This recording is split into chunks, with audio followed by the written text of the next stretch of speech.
ನಮಸ್ತೆ ಸ್ನೇಹಿತರೆ, Prapanchavani to YouTube ಚಾನೆಲ್ಗೆ ನಿಮಗೆ ಸ್ವಾಗತ.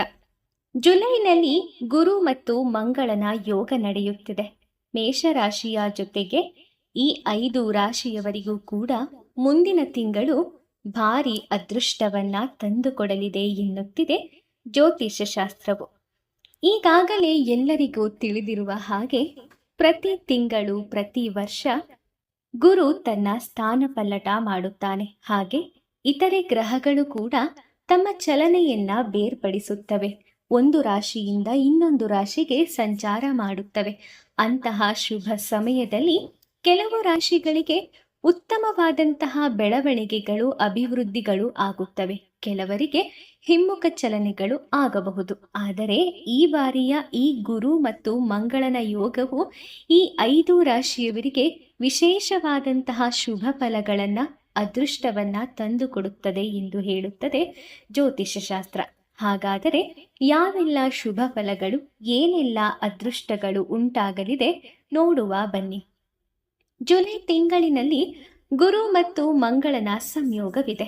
ಜುಲೈ ತಿಂಗಳಲ್ಲಿ ಮೇಷರಾಶಿ ಮತ್ತು ಸಿಂಹ ರಾಶಿಯವರಿಗೆ ಗುರು ಮತ್ತು ಮಂಗಳ ಒಟ್ಟಿಗೆ ವೃತ್ತಿಯಲ್ಲಿ ಪ್ರಗತಿ ಮತ್ತು ಕೌಟುಂಬಿಕ ವಿಷಯಗಳಲ್ಲಿ ಸಂತೋಷವನ್ನು ನೀಡಲಿದ್ದಾರೆ.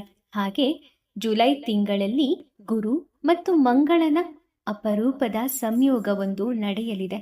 ಈ ತಿಂಗಳು ಗುರು ಮತ್ತು ಮಂಗಳ ವೃಷಭ ರಾಶಿಯಲ್ಲಿ ಒಟ್ಟಿಗೆ ಇರುತ್ತದೆ. ಜ್ಯೋತಿಷ ಶಾಸ್ತ್ರದಲ್ಲಿ ಗುರು ಮತ್ತು ಮಂಗಳ ಗ್ರಹಗಳ ಸಂಯೋಜನೆಯು ಶುಭ ಫಲಿತಾಂಶಗಳನ್ನು ನೀಡುತ್ತದೆ ಎಂದು ಹೇಳಲಾಗುತ್ತದೆ. ಸುಮಾರು 11 ವರ್ಷಗಳ ನಂತರ ಮಂಗಳ ಮತ್ತು ಗುರುವು ವೃಷಭ ರಾಶಿಯಲ್ಲಿ ಒಟ್ಟಿಗೆ ಸಾಗಲಿದೆ. ಇದು ಬರೋಬ್ಬರಿ 11 ವರ್ಷದ ಹಿಂದೆ ನಡೆದಿರುವಂತಹ ವಿಶೇಷ ಸಂಯೋಗ. ಇದು ಮತ್ತೆ ಪುನಃ 11 ವರ್ಷಗಳ ನಂತರ ಈ ಜುಲೈ ತಿಂಗಳಿನಲ್ಲಿ ಸಂಭವಿಸುವಂಥದ್ದಾಗಿದೆ. ಹಾಗಾಗಿ ಮಂಗಳ ಮತ್ತು ಗುರು ವೃಷಭ ರಾಶಿಯಲ್ಲಿ ಒಟ್ಟಿಗೆ ಸಾಗಲಿವೆ. ಇಂತಹ ಪರಿಸ್ಥಿತಿಯಲ್ಲಿ ಮೇಷರಾಶಿಯು ಸೇರಿದಂತೆ ಇನ್ನುಳಿದ 5 ರಾಶಿ ಚಕ್ರ ಚಿಹ್ನೆಗಳ ಜನರು ಈ ಅಪರೂಪದ ಗ್ರಹಗಳ ಸಂಯೋಜನೆಯ ನಡುವೆ ಅದೃಷ್ಟವಂತ ರಾಶಿಗಳಾಗಲಿವೆ ಎನ್ನುತ್ತದೆ ಜ್ಯೋತಿಷ್ಯ ಶಾಸ್ತ್ರ. ಹಾಗೆ ಈ ರಾಶಿ ಚಕ್ರ ಚಿಹ್ನೆಗಳ ಜನರು ತಮ್ಮ ವೃತ್ತಿ ಜೀವನದಲ್ಲಿ ಪ್ರಗತಿಯನ್ನು ಪಡೆಯುತ್ತಾರೆ ಮತ್ತು ಕುಟುಂಬದ ವಿಷಯಗಳಲ್ಲಿ ಕೆಲವು ಒಳ್ಳೆಯ ಸುದ್ದಿಗಳನ್ನು ಕೂಡ ಪಡೆಯುತ್ತಾರೆ. ಹೀಗೆ ಜುಲೈ ತಿಂಗಳು ಯಾವೆಲ್ಲ ರಾಶಿಯವರಿಗೆ ಏನೇನು ಫಲ ನೀಡಲಿದೆ ಬನ್ನಿ ನೋಡೋಣ.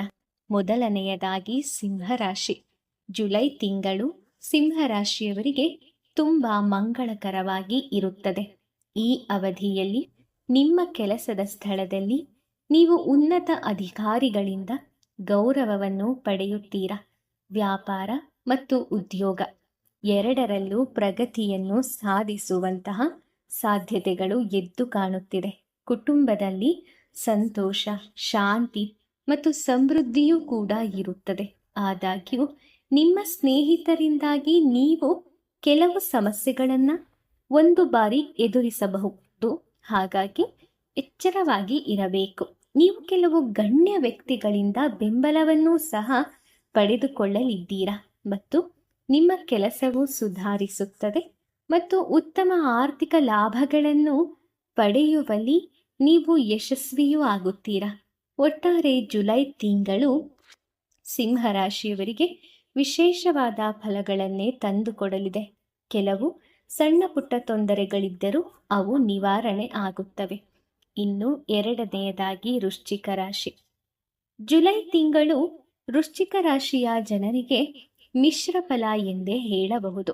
ನಿಮ್ಮ ಕೆಲಸದಲ್ಲಿ ನೀವು ಕೆಲವು ಅಡೆತಡೆಗಳನ್ನು ಎದುರಿಸಬಹುದು ಮತ್ತು ಕೆಲವು ಅಡೆತಡೆಗಳು ಸಹ ಉಂಟಾಗಲೂಬಹುದು. ಆದರೆ ನೀವು ಎಲ್ಲ ಕಾರ್ಯಗಳಲ್ಲಿ ಯಶಸ್ಸನ್ನು ಸಾಧಿಸುವಿರಿ. ಉದ್ಯಮಿಗಳಿಗೆ ಬಹಳಷ್ಟು ಕೆಲಸಗಳು ಬರಲಿವೆ. ಇದು ನಿಮಗೆ ಉತ್ತಮವಾದ ಪ್ರಯೋಜನಗಳನ್ನು ತರುತ್ತದೆ. ಅಲ್ಲದೆ ವ್ಯಾಪಾರ ವ್ಯವಹಾರದಲ್ಲಿಯೂ ಕೂಡ ನಿಮಗೆ ಕೆಲವೊಂದಿಷ್ಟು ಬದಲಾವಣೆಗಳು ಆಗುವ ಸಾಧ್ಯತೆ ಇದೆ. ನೀವು ವ್ಯಾಪಾರ ಮತ್ತು ವ್ಯವಹಾರದಲ್ಲಿ ವಿಶೇಷ ಫಲಗಳನ್ನು ಹೊಂದಲಿದ್ದೀರಿ. ವಿಶೇಷ ಲಾಭಗಳು ಕೂಡ ನಿಮಗೆ ದೊರಕಬಹುದು. ಹಾಗೆ ನೀವು ಈ ಬದಲಾವಣೆಯ ಸಮಯದಲ್ಲಿ ನೀವು ಧನಾತ್ಮಕವಾದ ಚಿಂತನೆಗಳನ್ನು ಆಲೋಚನೆಗಳನ್ನು ಮಾಡುವುದು ಒಳಿತು. ಏಕೆಂದರೆ ನಿಮ್ಮ ಸಮಸ್ಯೆಗಳು ಪರಿಹಾರ ಆಗಬೇಕಾದರೆ ನೀವು ಕೆಲವೊಂದು ಸನ್ನಿವೇಶಗಳಲ್ಲಿ ನೆಗೆಟಿವ್ ಆಗಿ ಥಿಂಕಿಂಗ್ ಮಾಡುವ ಬದಲು ಕೆಲವೊಂದು ಧನಾತ್ಮಕ ಯೋಚನೆಗಳನ್ನು ಅನುಸರಿಸುವ ಮೂಲಕ ನಿಮ್ಮ ಸಮಸ್ಯೆಗಳನ್ನು ನೀವಾಗಿಯೇ ಪರಿಹರಿಸಿಕೊಳ್ಳಬಹುದಾಗಿದೆ. ಇನ್ನು ವೃಶ್ಚಿಕ ರಾಶಿಯವರು ಈ ತಿಂಗಳು ಪ್ರವಾಸಕ್ಕೆ ಹೋಗುವ ಕಾರ್ಯಕ್ರಮವನ್ನು ಮಾಡಲಾಗುವುದು. ಆತ್ಮೀಯ ಸ್ನೇಹಿತರನ್ನು ಭೇಟಿಯಾಗುವಂತಹ ಸಾಧ್ಯತೆಗಳೂ ಇದೆ. ತಿಂಗಳ ಕೊನೆಯಲ್ಲಿ ಅವಿವಾಹಿತರಿಗೆ ವಿವಾಹವಾಗುವ ಸಂಭವವೂ ಇದೆ. ವಿವಾಹಿತರು ತಮ್ಮ ಪತ್ನಿಯರಿಂದ ಲಾಭವನ್ನು ಪಡೆಯುತ್ತಾರೆ. ನೀವು ಕೆಲವು ಒಳ್ಳೆಯ ಸುದ್ದಿಗಳನ್ನು ಸಹ ಪಡೆಯಬಹುದು ಎನ್ನುತ್ತದೆ ಜ್ಯೋತಿಷ್ಯ ಶಾಸ್ತ್ರವು. ಇನ್ನು ಮಕರ ರಾಶಿ. ಮಕರ ರಾಶಿಯವರಿಗೆ ಜುಲೈ ತಿಂಗಳು ವರದಾನವಾಗಿ ಪರಿಣಮಿಸಲಿದೆ ಎನ್ನುತ್ತದೆ ಜ್ಯೋತಿಷ್ಯ ಶಾಸ್ತ್ರ. ಇನ್ನು ಈ ಒಂದು ತಿಂಗಳ ಆರಂಭದಲ್ಲಿ ನೀವು ಆರ್ಥಿಕ ಲಾಭ ಮತ್ತು ಪ್ರಗತಿಯನ್ನು ಪಡೆಯುವಂತಹ ಅವಕಾಶಗಳನ್ನು ಹೊಂದುತ್ತೀರಿ. ನೀವು ಐಷಾರಾಮಿ ವಸ್ತುಗಳ ಮೇಲೆ ಸ್ವಲ್ಪ ಹಣವನ್ನು ಖರ್ಚು ಮಾಡಬಹುದು. ವಿವಾಹಿತರು ತಮ್ಮ ಹೆಂಡತಿ ಮತ್ತು ಮಕ್ಕಳಿಂದ ಸಂತೋಷವನ್ನು ಪಡೆಯುತ್ತಾರೆ. ಆದಾಗ್ಯೂ ಜುಲೈ 16ರ ನಂತರ ನೀವು ಕೆಲವು ಸಮಸ್ಯೆಗಳನ್ನು ಎದುರಿಸಬೇಕಾಗಬಹುದು. ಆದರೆ ಮನೆಯಲ್ಲಿ ಮತ್ತು ಸಮಾಜದಲ್ಲಿ ನಿಮ್ಮ ಗೌರವ ಮತ್ತು ಖ್ಯಾತಿಯು ಹಾಗೆಯೇ ಉಳಿಯುತ್ತದೆ ಎನ್ನುತ್ತದೆ ಜ್ಯೋತಿಷ್ಯ ಶಾಸ್ತ್ರ. ಇನ್ನು ಕೊನೆಯದಾಗಿ ಕುಂಭರಾಶಿ. ಕುಂಭರಾಶಿಯ ಜನರಿಗೆ ಜುಲೈ ತಿಂಗಳು ಅತ್ಯದ್ಭುತವಾಗಿದೆ. ಈ ತಿಂಗಳು ನಿಮ್ಮ ಖ್ಯಾತಿಯ ಹೆಚ್ಚಳವನ್ನು ನೀವು ನೋಡಲಿದ್ದೀರಾ. ಈ ತಿಂಗಳು ನಿಮಗೆ ವಿದೇಶಿ ಕೆಲಸದಿಂದ ಲಾಭವನ್ನು ತಂದುಕೊಡಲಿದೆ. ಈ ತಿಂಗಳು ನಿಮ್ಮ ಅತ್ಯಂತ ಕಷ್ಟಕರವಾದಂತಹ ಕಾರ್ಯಗಳೆಲ್ಲವೂ ಪೂರ್ಣಗೊಳ್ಳುವಂತಹ ವಿಶೇಷ ಸಮಯ ಇದಾಗಿದೆ. ಇದಕ್ಕಾಗಿ ನೀವು ನಿಮ್ಮ ಸ್ನೇಹಿತರಿಂದ ಸಂಪೂರ್ಣವಾದ ಬೆಂಬಲವನ್ನು ಪಡೆಯುತ್ತೀರಾ. ಸ್ನೇಹಿತರ ಸಹಾಯದಿಂದ ನೀವು ದೊಡ್ಡ ಲಾಭವನ್ನು ಪಡೆಯುವಂತಹ ಸಾಧ್ಯತೆಗಳು ಇದೆ. ನಿಮ್ಮ ಆರೋಗ್ಯದ ಬಗ್ಗೆ ಅಸಡ್ಡೆಯಿಂದ ಯಾವುದೇ ಕಾರಣಕ್ಕೂ ಇರಬೇಡಿ. ಇದು ತೊಂದರೆಗೆ ಎಚ್ಚರಿಕೆ ಆಗಬಹುದು. ಎಚ್ಚರವಾಗಿರಿ. ನೀವು ಮಾಡುವ ಕೆಲವು ನಿರ್ಲಕ್ಷ್ಯಗಳು, ಅಂದರೆ ಆರೋಗ್ಯದ ವಿಚಾರದಲ್ಲಿ ಮಾಡುವ ಕೆಲವು ನಿರ್ಲಕ್ಷ್ಯಗಳು ನಿಮಗೆ ದೊಡ್ಡ ಆಘಾತವನ್ನು ಉಂಟು ಮಾಡಬಹುದು ಅಥವಾ ದೊಡ್ಡ ಸಮಸ್ಯೆಯನ್ನ ತಂದೊಡ್ಡಬಹುದು. ಇದಕ್ಕಾಗಿ ನೀವು ಸ್ವಲ್ಪ ಎಚ್ಚರದಿಂದ ಇರಬೇಕು ಮತ್ತು ಆರೋಗ್ಯದ ವಿಷಯದಲ್ಲಿ ಕಾಳಜಿಯನ್ನ ವಹಿಸಬೇಕು ಎನ್ನುತ್ತದೆ ಜ್ಯೋತಿಷ್ಯ ಶಾಸ್ತ್ರ. ಇನ್ನುಳಿದ ಎಲ್ಲ ಶುಭ ಫಲಗಳು ನಿಮಗೆ ಚೆನ್ನಾಗಿದೆ. ಆದರೆ ಆರೋಗ್ಯದ ವಿಚಾರದಲ್ಲಿ ಸ್ವಲ್ಪ ಚೇತರಿಕೆಯನ್ನ ತಂದುಕೊಳ್ಳುವುದು ನಿಮ್ಮದೇ ಜವಾಬ್ದಾರಿ.